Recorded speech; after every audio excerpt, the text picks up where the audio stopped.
Ha, tepat-tepat 10 minit. Jom kita start record ni. Okay, Assalamualaikum warahmatullahi wabarakatuh. Alhamdulillah, selamat datang semua pada Boleh lah. yang Okey, hadir, Pak. boleh tap screen. Selamat datang ke live Pakcik Simple dalam program Kotak Bahagia. Siapa Kami tu Abang edarkan Azhar sumbangan cakap? anda. Oh, tak boleh lah, tak Abang apa, Azhar tak ada cakap. masalah. Tak apa. Tak apa, kami hormati Abang Azhar, tak perlu masuk kotak, tak apa. Esok-esok boleh. Kami akan cuba bantu untuk naikkan akaun di bawah lah sebagai wakil wakil Abang Azhar. Nanti Abang Azhar, Pakcik dah bincang, kita akan mewakilkan akaun kecil ni dengan special username. Untuk iktirafkan akaun ni adalah akaun Abang Azhar yang second di bawah pantauan Kotak Bahagia, supaya lepas ni scammer semua tak akan ada ruang untuk ambil peluang untuk buat fake account. Walaupun dia orang buat fake account nama Abang Azhar semua, tapi kita dah daftarkan akaun yang trusted adalah Kotak Bahagia underscore Abang Azhar, nama Azhar lah, ataupun Kotak Bahagia underscore nama yang username yang original, macam tu. Okay, selamat menjaga adik Bilal Abang Azhar, insyaAllah. Okay, sahabat-sahabat, kita sambunglah untuk sesi kali ini bersama Kak Ros kita. Boleh kenalkan diri? Okay, saya Rosna Ahmad.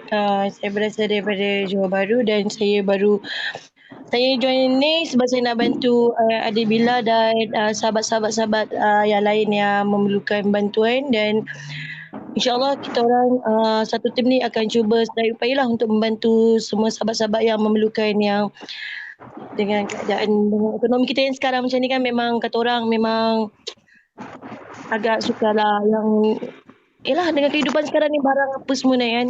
So dengan ni nanti kita cuba membantulah. Okay, insyaAllah untuk sesi kali ni, untuk pengetahuan semua, untuk part yang sebelum ni kita akan rekod 10 minit dan kita akan sambung next part insyaAllah. Untuk part kali ni kita akan bincangkan bagaimana kita nak mewujudkan satu komuniti, satu family yang dapat berterusan bersedekah, menyebabkan bekalan makanan di Malaysia terutamanya tak akan putus. Dan kita digemparkan dengan banyak-banyak kajian saintifik, dengan teori-teori akhir zaman ni yang kemarau berpancangan akan berlaku, bekalan makanan akan berkurangan, dan bermula dari sekarang lah kita perlu bersiap sedia bagaimana kita nak bekerjasama dengan semua pihak, terutamanya kat Malaysia, untuk memastikan bekalan makanan tu mencukupi. Okey, itulah topik 10 minit kali ni.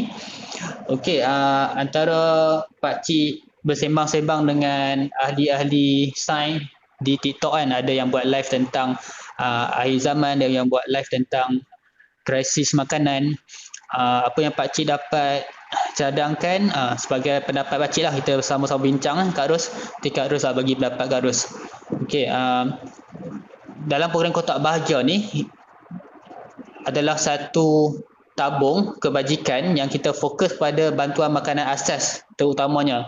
Tapi kepada siapa yang baik hati, dia nak sumbang dalam bentuk kewangan, dipersilakanlah. Tapi tabung Kotak Bahagia dia fokus bekalan makanan asas. Okey, sebagai contoh, kita adalah Abang Azhar kita adalah penerima, kita katakanlah Abang Azhar adalah penerima pertama Kotak Bahagia, dan alhamdulillah sumbangan yang sangat menggalakkan, dan Abang Azhar boleh ambil untuk kecukupan Abang Azhar.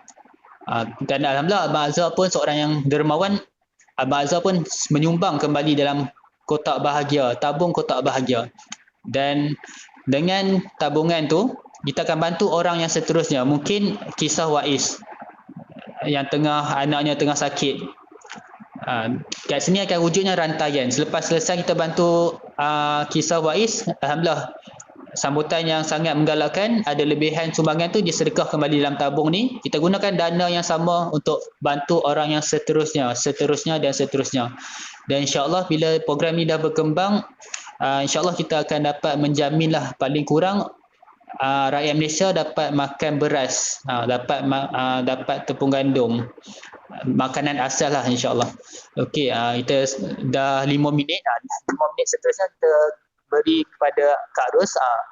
apa pula pendapat Kak Ros tentang bagaimana kita nak memastikan bekalan makanan asas lah terutamanya untuk sampai kepada orang-orang di pendalaman, orang-orang di kampung-kampung, sebab Kak Ros ni aktif terlibat dalam edaran sumbangan bekalan makanan asas ke kampung-kampung kan Kak Ros, ke pendalaman kan? Macam baru tahun lepas saya ada masuk dekat Ladang Tereh untuk bantu kata orang orang-orang asli, orang kat pendalaman kat dia macam pendalaman ni tempat kawasan yang susah untuk mendapat bekalan air. Diorang dah minum air pun melalui air sungai, air yang terlalu kotor, dan pihak NGO saya dan SAJ, Syarikat Air Johor, telah buat satu enjin kata orang air, pembersihan air lah daripada tu untuk salurkan ke kawasan penempatan orang-orang asli juga. Terima kasih Abang Azhar. Semoga Allah berkati usaha Abang Azhar for the gift. InsyaAllah Abang Azhar, kita antara kelebihan bersedekah ni dia dapat menyembuhkan penyakit. InsyaAllah semoga sifat kedermawan Abang Azhar ni dapat menyembuhkan adik Bilal insyaAllah. Amin. Okey, boleh teruskan Kak Ros. Okey, lagi satu. Okey, macam kotak bahagia ni, kita kalau boleh kita tak nak biarkan dia kosong. Maksudnya kita kalau boleh kita tak nak bekalan ni terputus.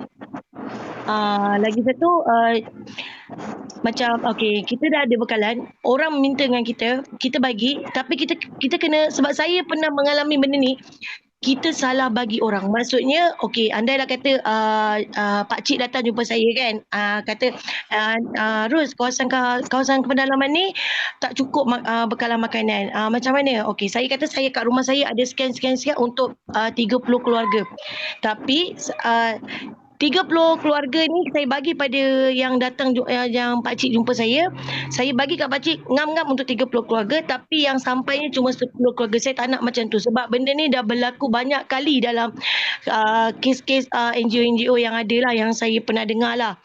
Saya tak nak benda tu. Kata orang, biarlah kata orang ikhlas, jujur tu penting lah dalam setiap apa yang kita lakukan ni. Sebab memanglah kata orang, nampak, aku tak ada makanan, pergi je rumah dia, nanti kita dapat makanan. Jangan macam tu. Sebenarnya selagi kita mampu, kita boleh cari lagi makan, kita cari. Kita betul-betul nak tolong ni, betul-betul yang macam kata orang memang tak ada.